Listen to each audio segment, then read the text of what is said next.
I really truly in that moment envisioned all of the women that have not only home birth, but home birth breech babies before me. Hearing your voice, Anna, saying the only way is through. My body was almost physically trying to run away from the contraction. I had to ground myself and let myself be and let it open me. My midwife said, let's change the presentation to breech. And I said, what?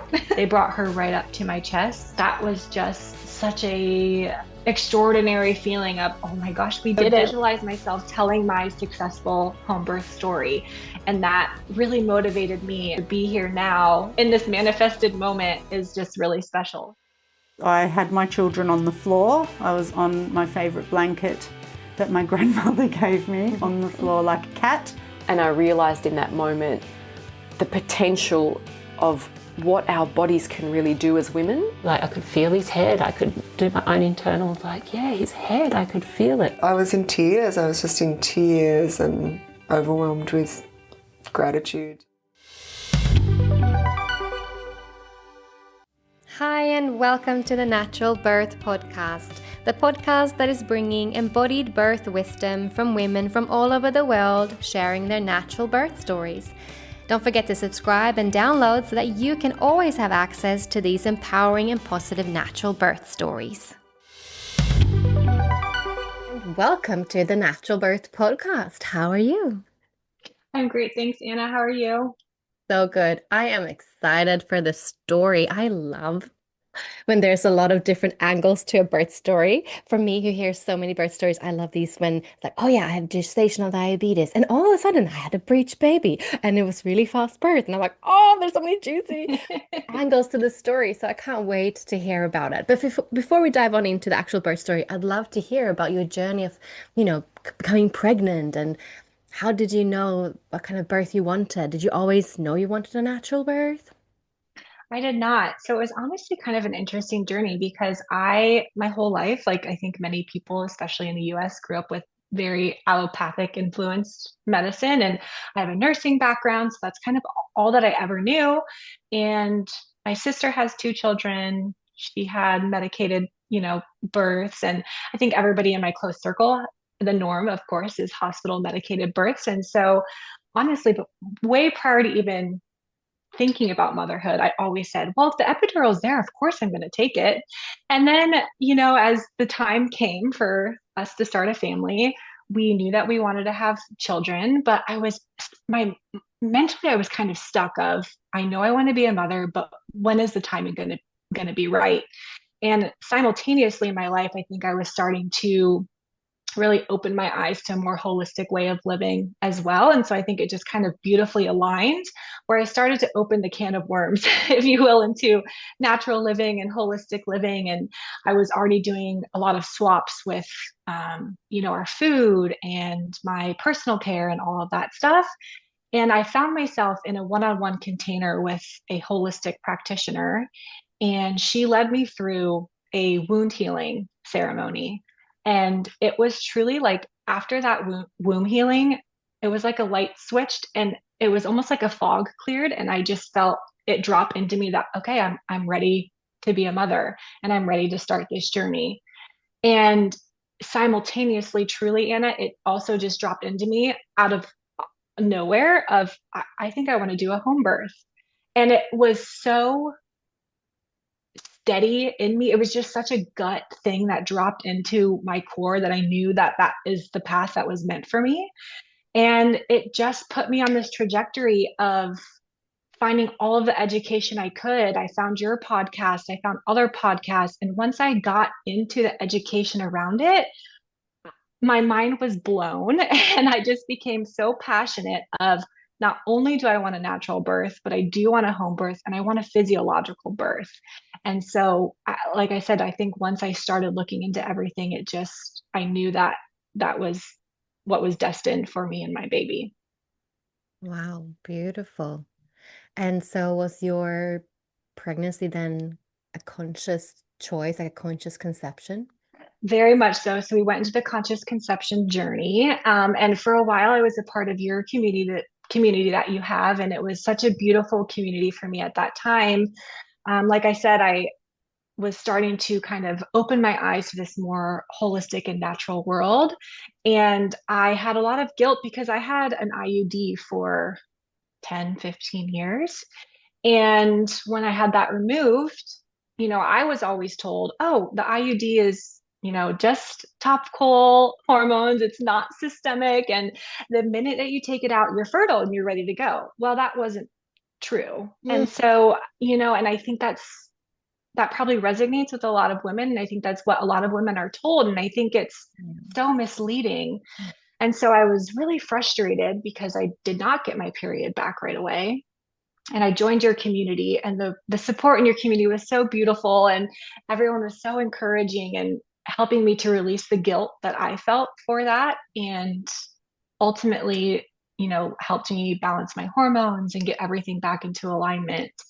So that was a huge part of our conscious conception. And my husband and I, we did a lot of work together and a lot of conversations and visualization together, which was beautiful. And yeah, like I said, I think it was just you spend your whole life, well, I did with an IUD, not trying to get pregnant. And then all of a sudden the flip switches and you want to get pregnant and you were misled a little bit. And then it's taking longer than you expected, which really retrospectively, I mean, it took us probably 4 months until a positive pregnancy test, which isn't that long, especially for a lot of people that struggle. But I think when I had in my mind that the minute I take out this IUD, I can get pregnant, it just kind of was I guess, not what I was expecting, but it was a beautiful journey.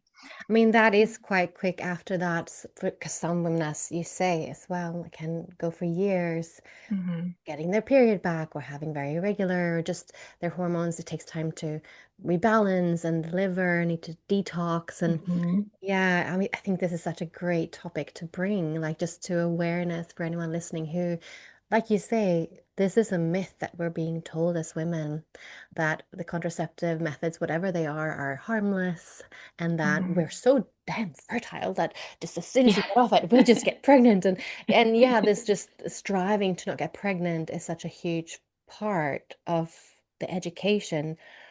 But actually, that's not the truth. It's not the full truth. Yes, some women, of course, are hyper fertile and they will get pregnant even though they are on contraceptives, Yes. right? There's also those women. So Yes. Yeah, that, absolutely. I think it's one of those things that if I just would have known, then I would have taken it out sooner for sure, or not done it at all. That would have been probably the ultimate decision. But if I would have had known, I could have planned and taken it out sooner and given my body some extra time to adjust. But yeah, it is an important message for women for sure. yes, yeah. I would wish that our world would educate young girls instead about their cycles and their fertility to feel really empowered in that. And Mhm. as you know your body and your cycles and your fertility windows, you can't get pregnant all the time, and Mhm. I think we are lacking that education in the choosing to go on contraceptives at the rate. Absolutely. And I will say too, when I first started, I had all the test strips and was really anxious about it and trying to time everything perfectly. And it wasn't until I surrendered to that and started to just naturally track, my cervical mucus and listen to my body. That's when it happened. So I think I was getting so caught up in the technology that's out there to help you, and I wasn't connecting with my body and my body's timing. So once I let go of the test strips and the apps and all of that stuff and just really honed in on what my body was telling me and the timing of that, it is when I got pregnant. Beautiful. All right, so let's dive on into your birth story. Yes. Obviously, during your pregnancy, you got diagnosed with gestational diabetes. Do you want to tell us about that and also how you approached that? Mm-hmm. So it was always kind of on my radar because my mom, with all of her pregnancies, and my sister, with all of her pregnancies, had gestational diabetes. So I kind of thought there might be a genetic component to it that would predispose me as well to having gestational diabetes. So during my conscious conception journey, I did everything I could to try to decrease my risk, right? There's the controllables and there's the non controllables. So I wanted to do everything that I could control to try to decrease my risk of having a positive diagnosis. So I already ate a very clean diet, but I kept up with the clean diet, kept up with the exercise. And despite, those efforts, I still had a positive test at, I think is it 26 weeks that they test you, maybe? 26, Um, 8, yeah. yeah, I think she did it early for me, knowing my family's history. So I think we did it more closer to the 26 weeks. And I opted into the fresh test.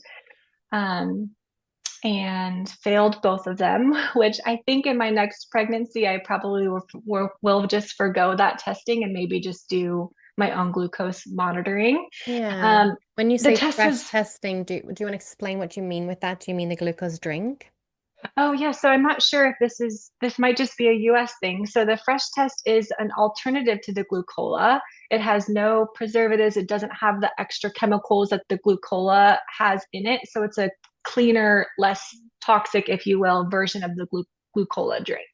Oh, Yeah, I'm not sure if you can get it outside of the US. That's a good question. I yeah. don't know if they ship everywhere, but it's a good alternative. I think if you wanted to find a happy medium between foregoing the testing and not wanting to take the glucola, it was kind of a happy medium for me for my first pregnancy.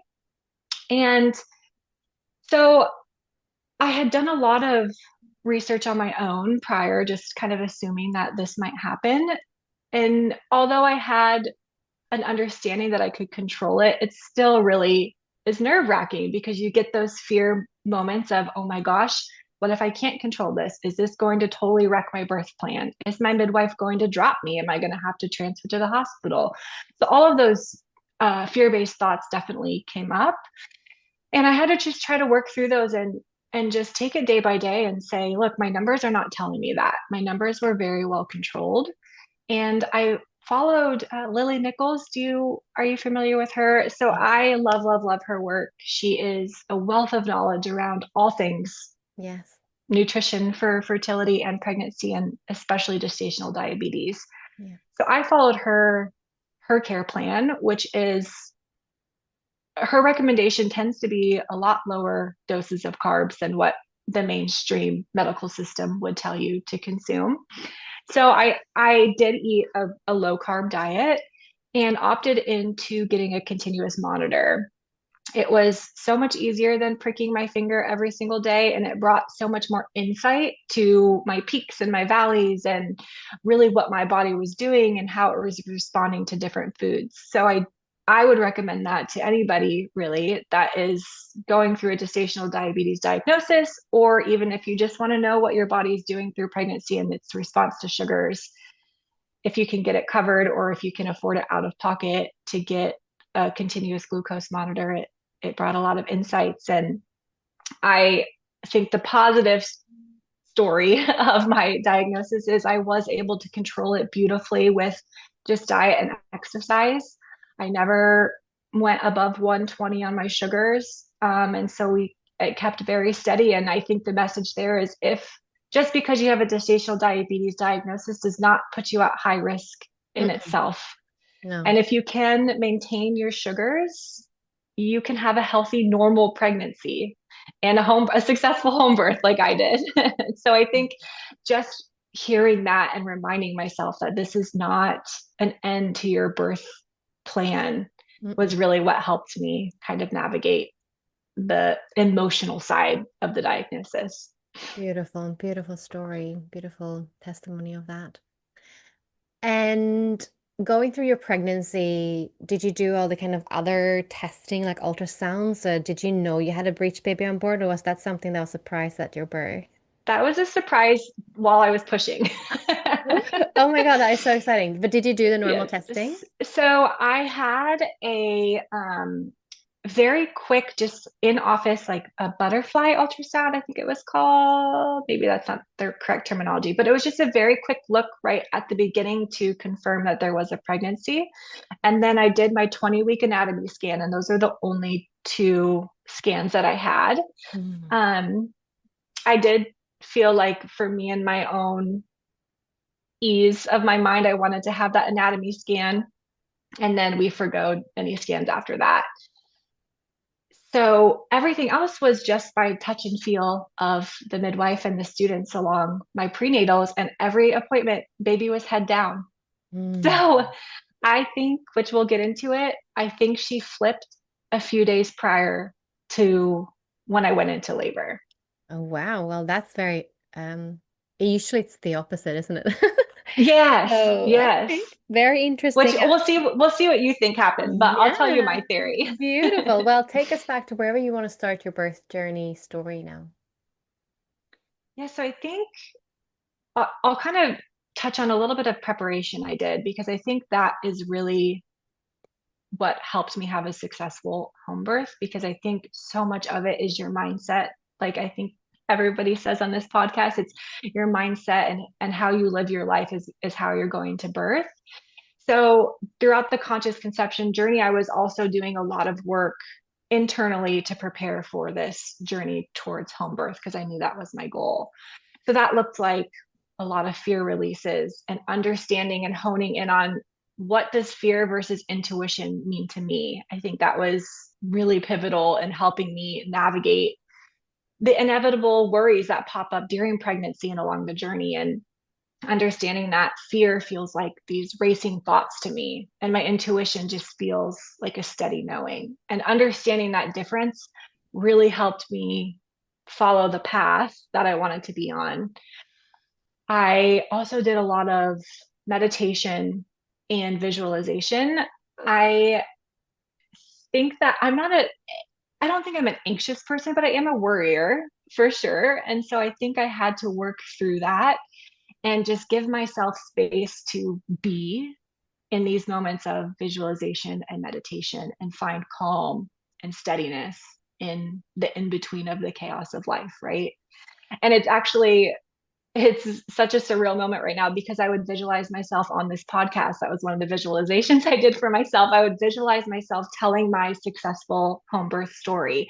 And that really motivated me. And so to be here now in this manifested moment is just really special. So I think those really helped me prepare mentally, as well as just flooding my mind with positive birth stories and rewiring the years and years and years and years I had of false information of birth and the fear around it and the what ifs and trying to navigate that and just really flooding my brain to the point where there wasn't room for the negative. I think it was. And um, yeah, so I think that really helped me feel like I found a purpose and could be grounded in that. And that really helped me stay strong through my pregnancy and then through my birth. So getting up to the actual birth, I was due, or my guest date was January 12th. And I had a feeling in my gut that I would go past that. So I was prepared for that. And around January 14th or 15th, I started having prodromal labor.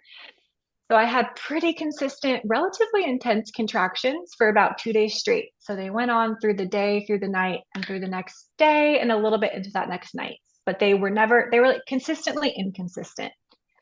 But during that time, on the last night of them, I was like, oh, these are really intense. Like I could talk through them, but I was kind of having to breathe through them a little bit as well.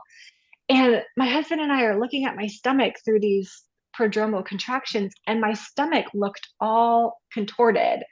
And so that's why I'm wondering now if that prodromal labor was really Hayes starting to position herself into the breech position because she felt like that was the way that she needed to go, just based on how my stomach looked, because it looked very like you could almost see her flipping. Right. Um, but I didn't think anything of it at the time. I That is don't know if you've ever, super curious. No, yes. this is a new story. I love it. You know, this is the Yeah. beauty of listening to different birth stories, of actually learning so much and experiencing so much through women's stories. hmm No, exciting. So I wonder, where was your placenta?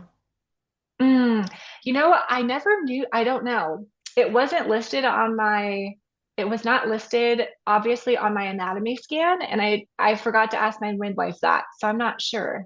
Yeah, yeah. I'm curious to why she wanted to flip Breech in the end. Right. And my thought instantly goes like, where's the placenta? Was it a short cord, long cord? What did the cord It, do? it was a short cord. I did have a Mm. very short cord. So So maybe that's why. yeah, so I'm curious if like your placenta might be like high up, maybe posterior or whatever, and like if the cord was short, yeah, I mean this is the beauty of like our babies have innate birthing wisdom, right? Hmm. And so as you said, did she flip then because she knew that was how she was most safely gonna be born? Oh, very curious. Oh, I'm excited Yes. for this story. It is very curious. And I will say I did all of the things prenatally. I went to regular chiropractic care.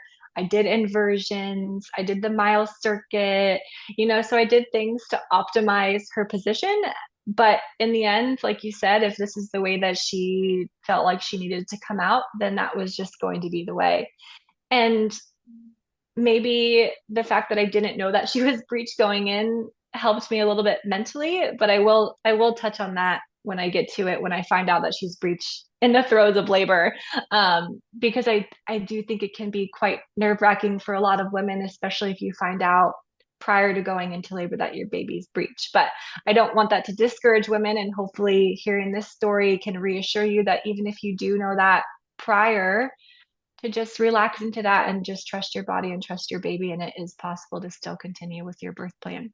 But Absolutely. And, yeah. really, when it comes to breech, it's just a variation of normal. And Hmm. if you have a practitioner with you, a midwife who's confident in breech, then you can relax into that. You can let Hmm. it go, just like with head down. Yes, absolutely. And that was a question I actually asked in my interview process, which I would recommend as well when people are looking for who you want your provider to be. I think asking those questions of the things that you can't control were so important, because in my situation, she flipped breech while I was about to push. And if my practitioner wasn't comfortable with that, that could have been a hospital transfer. And so my midwife and I talked about it prior to, and I knew that if that something like that were to happen, that she would be okay with it and we could handle it. So I think those are important questions to ask up front. Yeah. Um, so yeah, so I had the prodromal labor for 2 days and then nothing. It all stopped, and I had no contractions for the next couple of days. And then on the day she was born, which was January 19th, that day I was just really uncomfortable. I felt like I had a UTI, was the feeling that I had. Like I was having trouble peeing all day. I would have to strain to pee. I had a lot of bladder pressure and discomfort. And I didn't know if it was because she was dropping into my pelvis and I was about to deliver, or if I was having a UTI. And so I was trying to get comfortable all day long. And then at about uh 4:30-ish in the afternoon, I said to my husband, I was like, okay, I'm just gonna go out, and we have a garage gym. I said, I'm just gonna go walk on the treadmill, make myself do something. I'm just gonna walk for like a half a mile. So I get on the treadmill, I walk, I jump off the treadmill, and 30 seconds later, I just get hit with this monster contraction. And I was like, oh, I think something might be happening.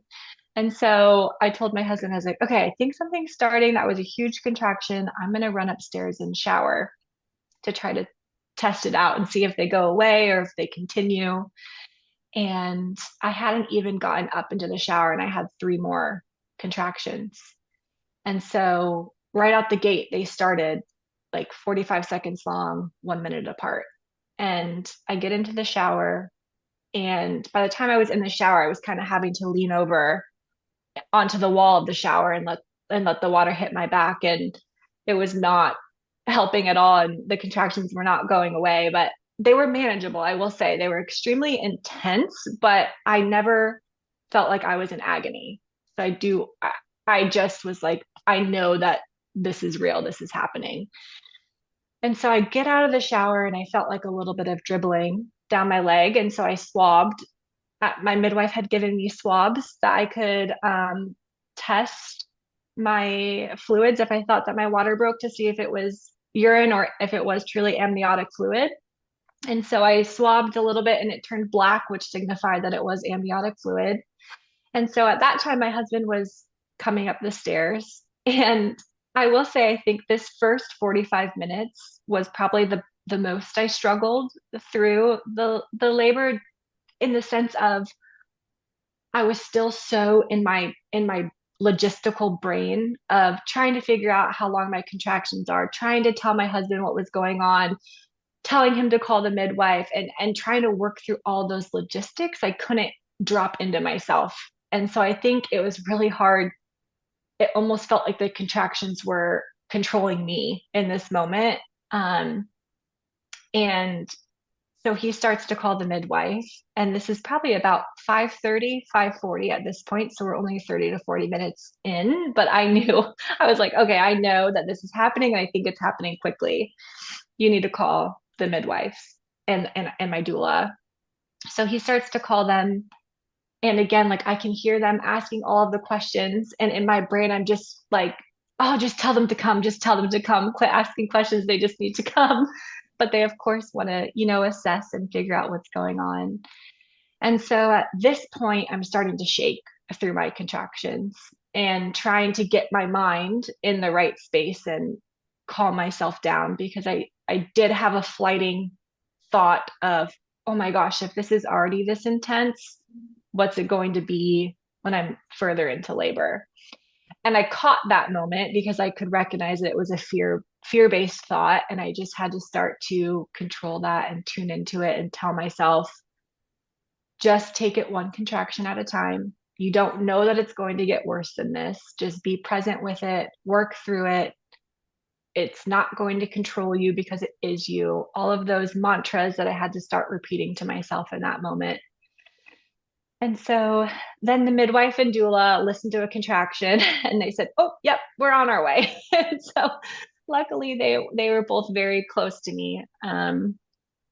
And they were there within like 15 minutes, 15, 20 minutes.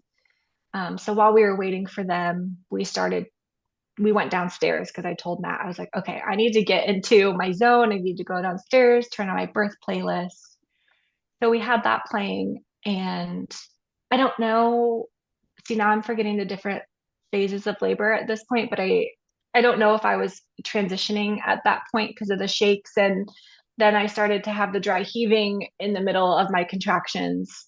But I wasn't nauseous outside of the contractions, which was something I was nervous about. It's like, I just don't want to be nauseous through my whole labor. But I wasn't. It was just as the contraction would come, I would kind of heave. And then as the contraction went away, I was okay, which was really a relief. So at about 6 o'clock now, yeah, I would say about 6 o'clock, my doula got there, and a few minutes later, my midwife was there. So this is an hour in, and my husband was supporting, but also trying to navigate getting my dog out to the in-laws. So I still had a little bit of my brain with logisticals going, but I was much more focused at this point because I could relax that my birth team was there. A fear I had to work through in my pregnancy was that I was going to deliver really quickly and no one was going to get to me in time. That just came up, I think, because my family, the women in my family have quick labors. And so I thought that that might be the case for myself. And it just became a fear of mine that it was wintertime and I was going to labor quickly and end up being alone. And that wasn't the case. But I worked through that by talking it through with my midwife. And she said, I have not missed a birth in years. She's like, you're on my radar. I will be there. And they were. So once they got there, I think is really when I started to and tune into my contractions. So my doula was trying to do hip squeezes for me, and at this point, it was already not helping. I told her, I said, I think it's making it worse. And retrospectively, I think it's probably because she was already so far down that when she was squeezing my hips, it was just adding to the pressure. So my doula then asked me, she's probably been here about 10 minutes or so. So it's probably like, I don't know, 6:10, 6:15-ish. If I had gone to the bathroom in the while or if I had eaten. And I told her, said, I've been struggling to go to the bathroom all day. I haven't peed since I've started, which it had only been an hour. But she's like, let's go on the toilet and try to go to the bathroom. So we sat on the toilet. I could not, I could not go to the bathroom at this point. Um, and then the contractions were so, so intense on the toilet. And I think also I was just at the intense part of labor. And I remember sitting there, I was forward facing for the first few contractions on the toilet. And actually hearing your voice, Anna, your soothing voice saying, the only way is through. And I just kept repeating that to myself because in these intense, intense contractions, my body was almost physically trying to run away from the contractions. Like my body was standing up, like it was trying to get away from the contractions. And so I had to ground myself and let myself be and let it open me. I just kept saying, just open, relax, and hearing your voices saying the only way is through. And it is so true that the only way is through. You can't resist it. And once I let my body relax and stop physically trying to pull away from the contraction, I could get through them easier and kind of ride that wave. She tried to offer me some food. I couldn't eat at that point either. And I guess I should know I did not have any cervical checks, so nobody knew how dilated I was. At that point, I had talked with my midwife prior that I really didn't want cervical checks, but I was open to her asking in the moment because I didn't know if maybe my mind would change in the moment of labor. And I was okay with her asking if she felt like there was a medical necessity, if something she was concerned with. So we had that conversation prior. So at this point, like as a first time mom, I'm like, I think this is going quickly. This feels like I'm progressing quickly, but I didn't really know. And so, yeah, so they had offered me some food. I could not take the food at that point. I was drinking all through my labor. I had an electrolyte drink that I had made with just mineral salt and lemon that I kept just taking sips of, which felt really soothing actually, because my mouth kept getting really dry. So that water was really refreshing. And so after about 3 contractions or so on the toilet, my doula came to me and said, your midwife is asking if you're okay with moving upstairs after like 1 or 2 more contractions and if you're open to a cervical check because she's not sure that she has time to set up the birth tub. And so I was kind of like, okay. So I sat there and I thought about it for a minute. I'm like, I don't really need a cervical check. But in my mind, I knew that I was progressing quickly. So I was okay with it. I didn't think it was going to deter me mentally because I just mentally knew in my gut that things were progressing. And so I was fine with it. So I said, yeah, I think that's okay. We can do that. But I can stay in the toilet for 2 more contractions. I think I can do it. So she said, okay, great. So at this point we turned around on the toilet. So I was, excuse me, like leaning over the back of the toilet, straddling the toilet bowl. And if I thought the contractions were intense already, that just made them that much more intense.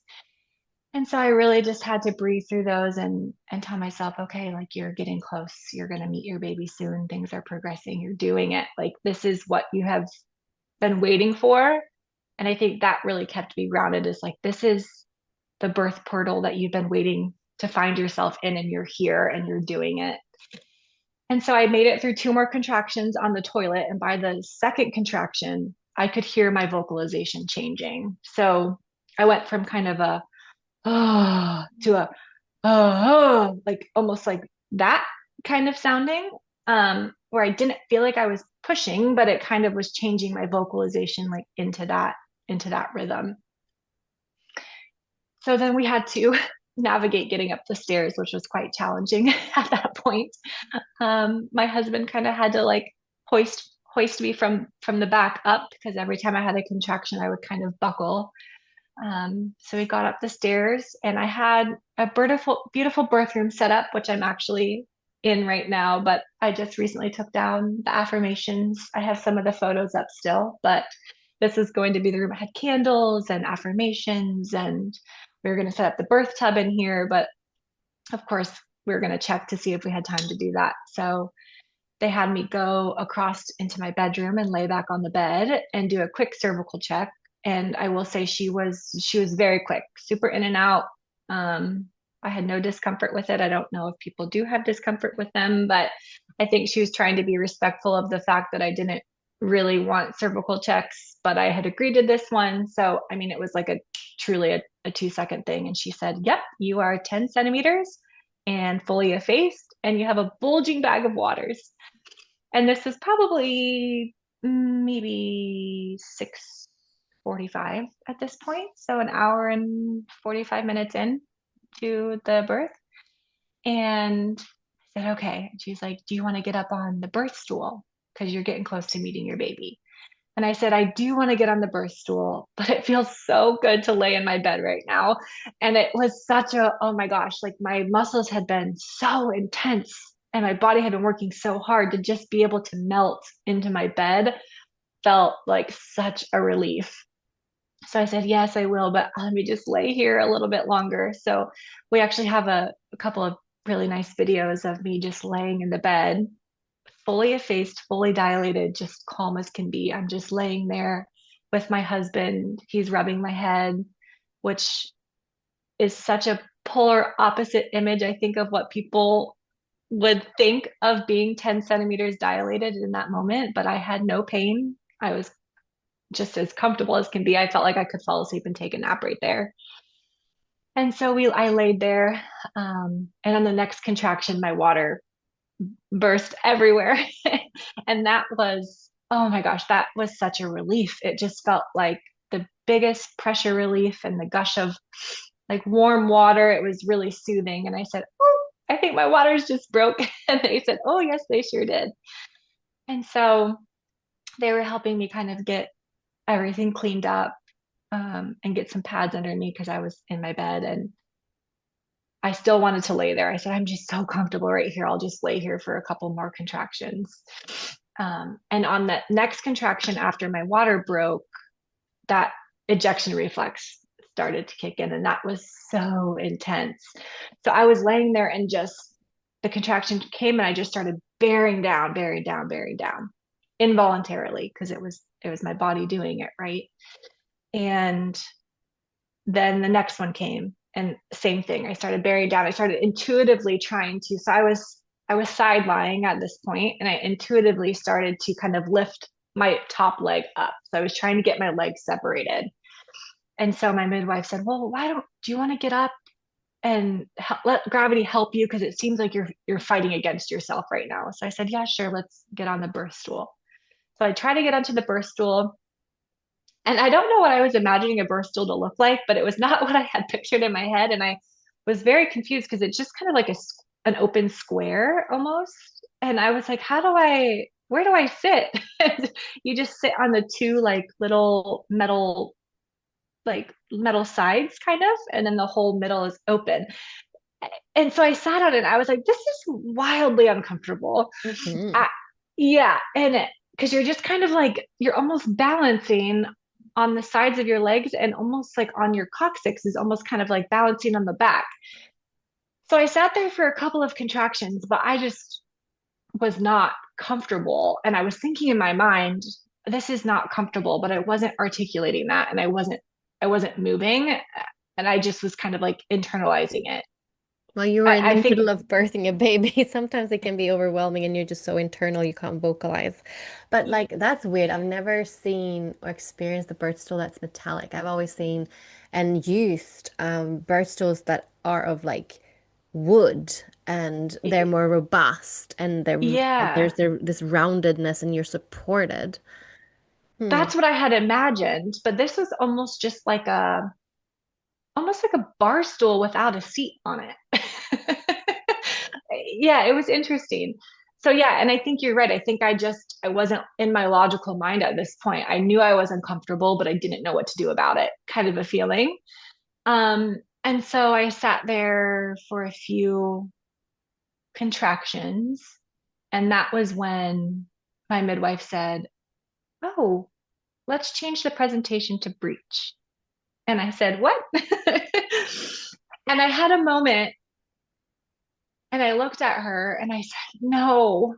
because I was already having that like moment in birth where you're getting really close and you have those doubts. And so the fetal ejection reflex was so intense. It was not painful at this point. I would not call it painful. It was just my body was working so hard to push itself that I was feeling tired. Like my body felt tired. And when she said that, I just felt like I don't know how long I can do this portion of the labor for. I don't know how I can do this for, and I don't want her being breached to make this even longer. So I did have that thought that flashed through my mind, and I just said to her, no. And she said, you have a breech provider here. We've talked about this. You can do this. And then I was like, you're right. That's all I needed to be like logically reminded for a minute and to go back into myself. And I remember telling myself exactly what you said. Breech is just a variation in birth. And I said, I remember saying to myself, so many women have done this before you. And I think that is really what empowered me. And I really truly in that moment envisioned all of the women that have not only home birth, but home birth breech babies before me. And it was almost like their energy, by visualizing that, their energy, it felt like surrounded me and supported me in that moment. And so I just took a deep breath. I said, yeah, you're right, but I want to get off this birth stool. I was like, I can't do it on this birth stool. So I got off the birth stool and I turned around. So my husband was sitting on the edge of our bed. I was on my knees facing him with my arms kind of around his back. And so I was kind of like on my knees, standing up, like, yeah, hugging him. And then I think that position is where my body wanted to be, because then I went back into those intense fetal ejection feeling of pushing, which I had that on the birth stool, but it just felt like it was non-productive on the birth stool. And so when I turned into this position, I could feel my body really pushing. And whenever it came, like I had to harness my husband, and I was just like the extra energy my body had that needed to be released. I feel like I was pulling through him, and then my body was pushing down to push out the baby. And yeah, this was really, really intense. And I remember actually going back, I remember saying to my midwife, this was actually before I knew she was breech. I remember saying to her, I don't feel her head coming down. Like I felt these intense pushes, but I felt like I wasn't bringing her down. It was like a weird feeling. And I don't know if other women have felt that, or if that's just because she was breech and it was a different sensation that I'm not sure. But yeah, so I messed that part up on the timeline. So I did not know she was breech yet until I had gotten off the birth stool. And I had that feeling of something doesn't feel like she's moving down correctly. And then it was 2 contractions after that she said, oh, yes, she's coming breech. So then I was like, well, maybe that's why this feeling, because it was like a bigger space. Like maybe it all felt like one thing to me. And then she started to kind of get further down and started the crowning, or the ring of fire that people call it. And I was prepared for that just from hearing other women talk about it. And I do think that maybe with the breech presentation that I felt that burning sensation for a little bit longer, just because I didn't have that relief, because it was kind of stretching through her whole body. I will say the sensation of the burning was exactly what I anticipated. It wasn't anything surprising for me, but I did have to breathe through it, and I did have to relax through it, because I was starting to kind of get like, oh gosh, I can feel the burning, don't tear, is kind of the headspace that my mind wanted to take me to. And so I had to really control my thoughts in that moment of, it's just your body stretching, be calm with it, don't be patient in this moment, because at that point you're so close to meeting your baby and you're exhausted and you just want to push through it. But I had to just tell myself not to do that and just relax and let it be. So I had a few contractions of that sensation. and then her body was born. And she had tons of meconium, I will say. So I think maybe it's just because she was breech and every contraction was pushing on her belly. But she had tons of meconium coming. And I looked to my doula and I said, but that's okay, right? Because it's going outside and she's not going to inhale it because it's coming down, right? She's like, yeah, that's right. It's okay. So her body was born, and I actually have this part on video. I think once her body was born, I really relaxed and was like, okay, she is coming down. You are progressing through this. You're doing it. And I remember this is the first time I even heard what song was playing on my birth playlist. And it was the song that I walked down the aisle to for our wedding. And I said, oh, this is our wedding song. And my midwife was like, okay, well, on the next contraction, it's going to be a big one and it's going to be her head and your baby's going to be born. And so I sat there just breathing, listening to the music, and everyone was very calm and just watching and waiting. And I will say this last contraction did it felt like a while to come. So my body was taking that pause in that moment. And I'm not sure exactly how much time the pause was, but at one point my midwife, well before this, I could feel Hayes moving.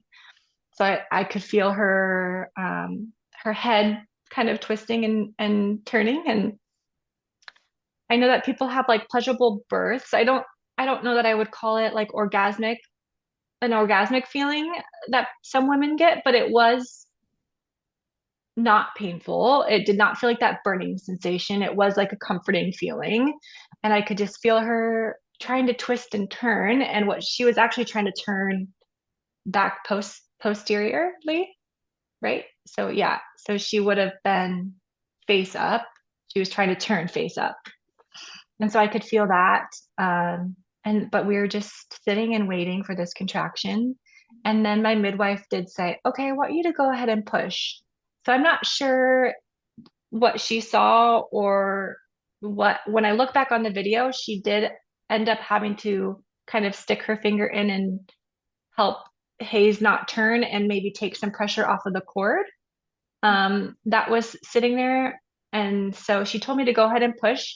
And I said, push, but I'm not having a contraction. And she said, yes, I want you to go ahead and push. So I took a big breath to try to push. And right before I started to push, the contraction came. Oh, good. And so I didn't end up pushing outside of the contraction. The contraction came. I gave a really big push, and I think I extended that push like a little bit past my contraction, but then she was fully born. And I think, yeah, it was just that one contraction. Her head was born, and they brought her right up to my chest. And that was just such a extraordinary feeling of, oh my gosh, we did it. Like we both did it. We've made it to this moment that we have been envisioning. And that was 8 o'clock at night. She was born at 8:04. So yeah, I went into labor about 5. She was born at 8. I think the pushing phase started around at 7 when that first fetal ejection feeling was 7 o'clock. So I had that for about an hour. And I will say, when I would hear women tell stories about, oh, I was pushing for an hour, I was like, oh my gosh, I don't want to have to be doing that. But now that I was in that pushing phase for an hour, it's not what I had envisioned. It's not like you're bearing down pushing for an hour straight. It's these feelings of just your body in these intense contractions pushing down for you. And then you have beautiful breaks in between.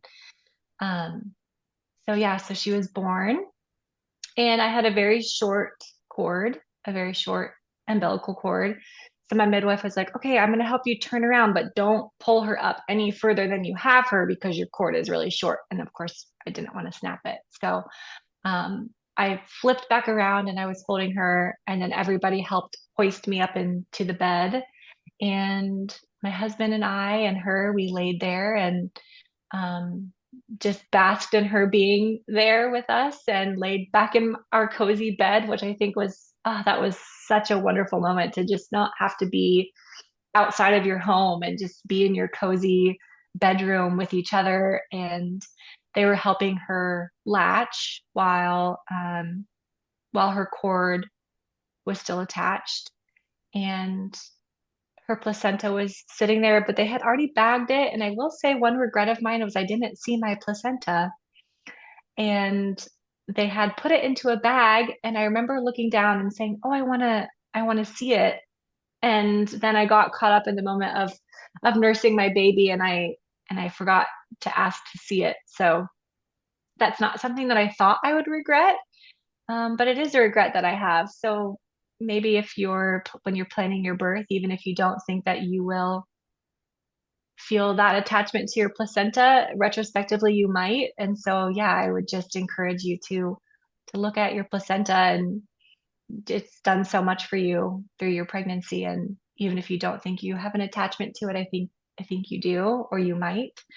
So take that opportunity. I think I'll learn that for my next birth. Um, and then oh yeah, I delivered the placenta, of course. So I laid on the bed. I laid there, and they said, "Okay, well, if you feel a contraction, it might be your placenta, so go ahead and push your placenta out." And I will say those contractions for me felt vastly different than labor contractions. It just felt like menstrual cramping. And so I was saying to my midwife, I was like, I don't know if I'm having a contraction, but it is kind of crampy. And she said, "Well, it might just feel different. And those cramps might be the contractions. So on your next cramping, go ahead and give like a little push and see what happens." And so I did on the next one, and I just kind of bared down a little bit, and it came right out while I was laying on the bed. And we laid there for the golden hour with each other, and she nursed beautifully in that moment. And something else that I didn't pick up on until days later was one of the visualizations I did for my birth was calling in all of your spirit guides. So you would visualize your birth. I would visualize the birthing room and calling in my spirit guides. And I have two close friends of mine that have both passed. And when they died, they both died on the 19th of the month. And so I would visualize their positivity around me in birth in this visualization process. And then it dawned on me that she was born on the 19th of January. So it was just like a little beautiful wink from the heavens and the universe of saying, "We special delivered this to you. We were with you in the birthing portal and with your baby and with you now." So it was a beautiful full circle moment. Oh, beautiful. And wow, it does sound like, yes, your family births quick. So how quick did your mom and sister birth their babies? So my sister, her first birth was, I think it was 4 hours, and she was Pitocin. She had a Pitocin induced. And then her other baby was like 2 hours, also Pitocin. So I wasn't sure. I was like, okay, so she delivered really quickly, but she also had Pitocin on board. So I didn't know if that would affect, you know, I knew that she delivered quickly, but it was also medicalized. So I didn't know what her body would have done naturally, but that was still like extremely fast. And then same with my mom. She delivered um, all of us with just in a few hours, like 4 hours or so. So I was like about 4 hours. Same with my sister, I think. And then my youngest sister, my mom said it was like 2 hours, and she was running down the hospital hall, like, because they did not believe that she was about to have her baby. And she was like, "No, I'm about to have this baby in the hallway. I need to get into a room," because it was that quick. Wow. Hmm. Wow. Yeah. It's good to know your family's birthing history because, Hmm. yeah, a lot of times you kind of are similar to your Yeah. mom. And Yeah. but I'm very curious to why your sister had Pitocin. So she had gestational diabetes as well. And then there was concerns for her blood pressures, Mm. which retrospectively, was it a true concern? Was it not? I'm not sure. I don't know her numbers, and I don't know exactly the decisions that were made. I think they told her they were concerned for some like preeclampsia. That's how they at least explained it to her, Mm. and gave her Pitocin. And then I think it was a similar story for her second baby. Hmm. She is hoping that with her next to do things differently. So we've been talking a lot about her different options. I think she has settled on doing a midwife, but I think she feels more comfortable in the hospital just based off she's had two traumatic experiences. And so I think she wants to just feel safe there, which is her decision. And I think that is an important message too, like birth where you feel safe. And if that is where you feel safe, then that's the best choice for you. But she is going the midwife route this time and hoping for a different a different journey in her birth this time. So I hope that she gets that. Beautiful. Um, yeah. Well, yeah, diet can also very much impact both preeclampsia and obviously Mhm. gestational diabetes. And Mhm. um, yeah, I just want to say this as a side note. I mean, we're going off topic from your birth to your sister. That's okay. But That's I okay. think it's always curious for people listening to hear. So I have heard a lot just from the US about just having a bit of a high blood pressure and that being treated as, oh, you should be induced because you could have preeclampsia, which is, it's not a diagnosis of preeclampsia. You can't just have high Mhm. blood pressure once or twice and that's preeclampsia. You have to have other symptoms for that to be. And also, you can have high blood pressure because you have white coat syndrome, you go into hospital, and there's so many different reasons why you could also have that high blood pressure in hospital. So Mhm. I just wanted to put that as a little nugget before we. Yes, no, absolutely. And I do think too, like I had this fear that because I think I've been told or heard that, oh, if you have gestational diabetes, that puts you more at risk for high blood pressure and preeclampsia. Well, not if it's controlled, not if your sugars are controlled, then it's no different. And so I had to work through that myself. Um, and I will say another nugget is that I went to 41 weeks. And so again, like just having gestational diabetes is not a reason in itself to induce.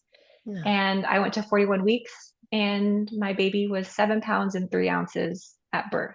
And so there was no need to induce. And she was perfectly healthy and my sugars were well controlled. And we had a beautiful birth. absolutely. And the correlation with high blood pressure and gestational diabetes, I think it's just because of numbers. And a lot of people that might fall into the bracket of having diabetes or gestational diabetes could also have maybe an unhealthy lifestyle, which also it makes them high risk for other things. It's just having different comorbidities. It's not correlated as such, right? It's more Mm-hmm. like, what's your lifestyle? Yeah. Mm-hmm. And then also, Absolutely. sometimes you have high blood pressure and gestational diabetes, and you're the most healthiest person in the world too. Like it's Yes. not also like, oh, hey, you're this unhealthy person because you have it, because that's also not true. Yes, absolutely. Absolutely. Yeah. Mm. Beautiful. So, if you had a first-time mama in front of you right now who's about to have her first baby and she really wants to have a natural and empowering birth experience, what advice and pearls of wisdoms would you give to her?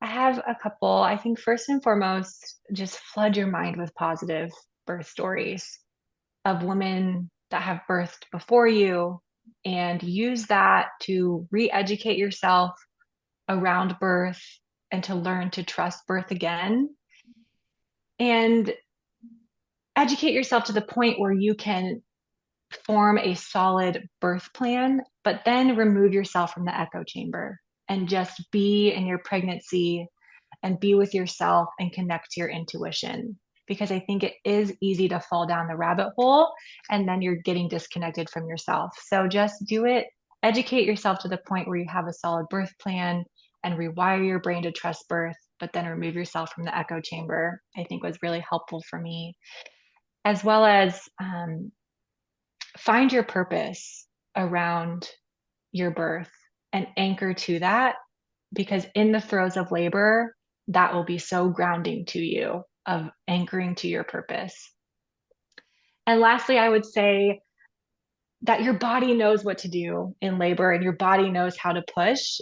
So don't worry yourself about learning how to breathe properly and learning how to push properly. Your body will do it and your birthing self is waiting for you in that birth portal and she knows what to do and she will be there with you through the process. Beautiful. Thank you so much for coming and sharing your birthing wisdom with us today. Thank you so much for having me, Anna. Pleasure. Thank you for listening. If you love this podcast, then please consider sharing it, leave a review, or make a contribution on our Patreon page. And if you want to connect on social media, then find the podcast on Instagram as The Natural Birth Podcast. Thank you for listening.